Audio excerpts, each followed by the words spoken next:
Okay, so Sean Combs, also known as Diddy, also known as Puff Daddy, also known as Brother Love, which is a name a grown adult man gave himself and expected people to use with a straight face, built a billion-dollar empire.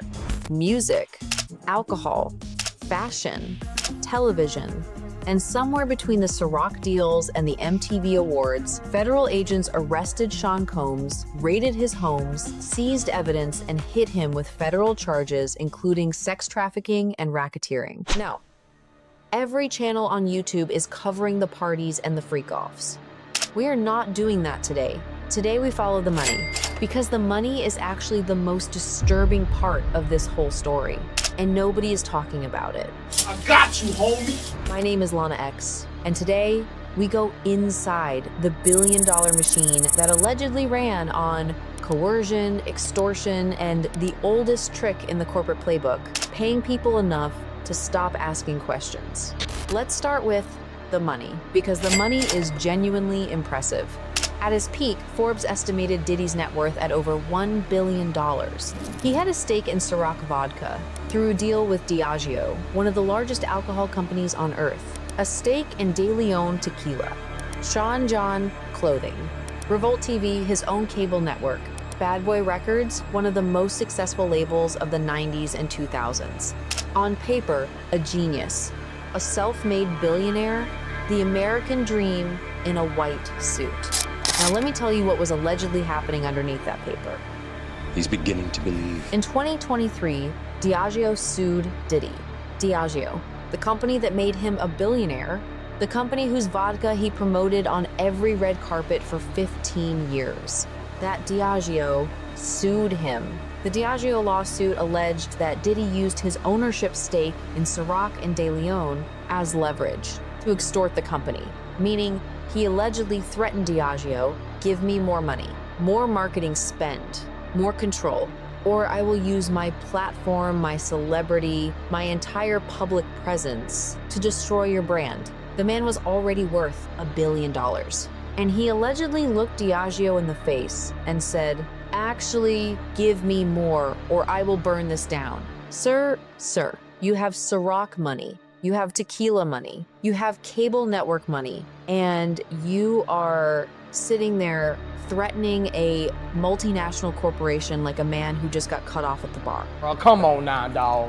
Now, here is the part that tells you everything about how power works. Diageo did not immediately sue. They paid quietly for years, because apparently when someone threatens to destroy your brand, the first instinct is to write a check, not call a lawyer.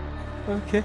They only sued in 2023, after the relationship became too expensive to maintain. Translation, they were fine with it until they weren't. Sound familiar? Goldman Sachs was fine with 1 MDB until they weren't. Wells Fargo was fine with 8 is great until they weren't. Diageo was fine with allegedly being extorted until the check got too big. The only thing that ends these arrangements is math.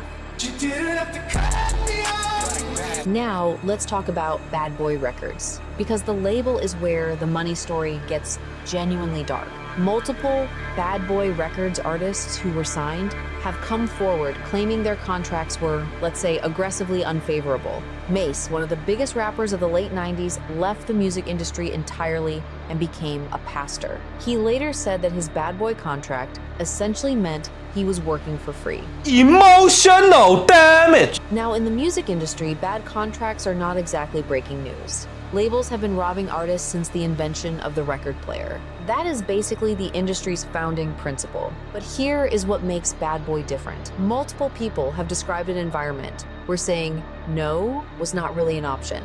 Not legally, not contractually, just atmospherically. The vibe in that building was apparently you are either with this or you are against it, and you do not want to be against it.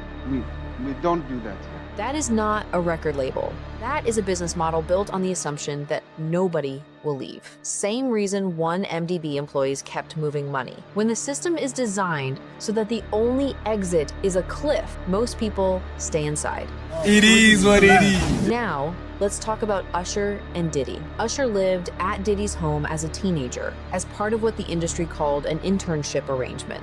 He later gave an interview where he described what he witnessed in that house. He never named it directly. He did not have to.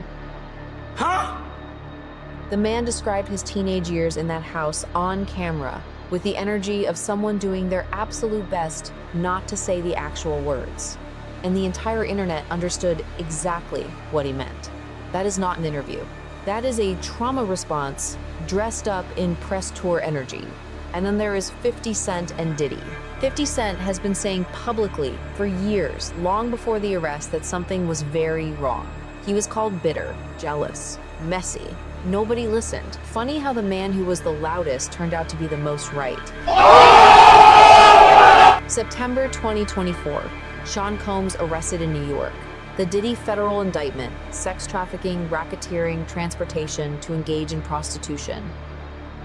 Now, racketeering, for those who do not know, is the RICO charge. RICO was originally designed to take down the mafia. They used a mob law on a music mogul with a cable network and a vodka deal. The Diddy RICO charges allege that Sean Combs ran what prosecutors described as a criminal enterprise, using his business empire, his employees, his homes, and his financial resources to facilitate and cover up crimes. This is not a celebrity scandal anymore. This is a RICO case. The same legal framework used against the Gambino crime family, applied to a man whose face was on a vodka bottle in every nightclub in America. The same playbook every single time. Build something legitimate enough, make enough money for enough people, and the questions stop coming. Diageo was not asking questions. The labels were not asking questions. The brands were not asking questions. Because the checks were clearing, here's the part nobody wants to talk about. For 30 years, Diddy operated at the absolute center of the entertainment industry. Awards shows, magazine covers, brand partnerships. He was not operating in a dark corner somewhere. He was on television, in your favorite songs, at your favorite events. And the Diddy allegations, the stories, the whispers were not new. Oh, Lord. Again. Cassie Ventura filed her lawsuit in November 2023. It settled in 24 hours. 24 hours. That is the fastest settlement in the history of me having opinions about settlements. You do not settle a lawsuit in 24 hours because you are innocent. You settle in 24 hours because whatever is in that lawsuit cannot be read out loud in a courtroom. Ladies and gentlemen, we got him. The Diddy Hotel video obtained by CNN in May 2024, showing Sean Combs physically assaulting Cassie in a hallway, went viral within hours. And then something very interesting happened. Every brand, every partner, every company that had been happily taking his money suddenly had never heard of him. Wait a minute! Who are you? Not because they suddenly cared, because the math changed. When Diddy was making the money, morality was flexible. When Diddy became a liability, morality became a press release. That is not accountability. That is a company protecting its stock price and calling it a conscience. Jay-Z and Diddy were close for decades. They built empires in parallel. Same era, same industry, same circles. When the Diddy victims started coming forward, Jay-Z went very quiet, not accused of anything, not charged with anything, just very quiet. In this story, silence has a dollar value, and everyone calculated theirs. Here is what the Diddy scandal actually is underneath all the celebrity noise. It is the story of how money buys silence. How a big enough empire makes enough people wealthy enough that asking the obvious questions becomes professionally inconvenient. Diageo made hundreds of millions. They stayed quiet. Labels made hundreds of millions. They stayed quiet. Brands made hundreds of millions. They stayed quiet. Who knew about Diddy? Everyone who cashed a check knew something. And the people who could not afford to stay quiet settled in 24 hours and signed NDAs thick enough to use as a doorstop. We don't care. He did not build an empire. He bought silence. And silence, it turns out, has a very affordable price. When you have $1 billion and everyone around you has a mortgage. The Diddy trial is ongoing. The full extent of the financial connections, the NDAs, the settlements, the corporate cover is still coming out. But what we already know is enough. My name is Lana X. He built a billion-dollar empire. Everyone got paid. Nobody asked questions. Sound familiar? The truth always leaks. Subscribe. Next week, we go somewhere even darker.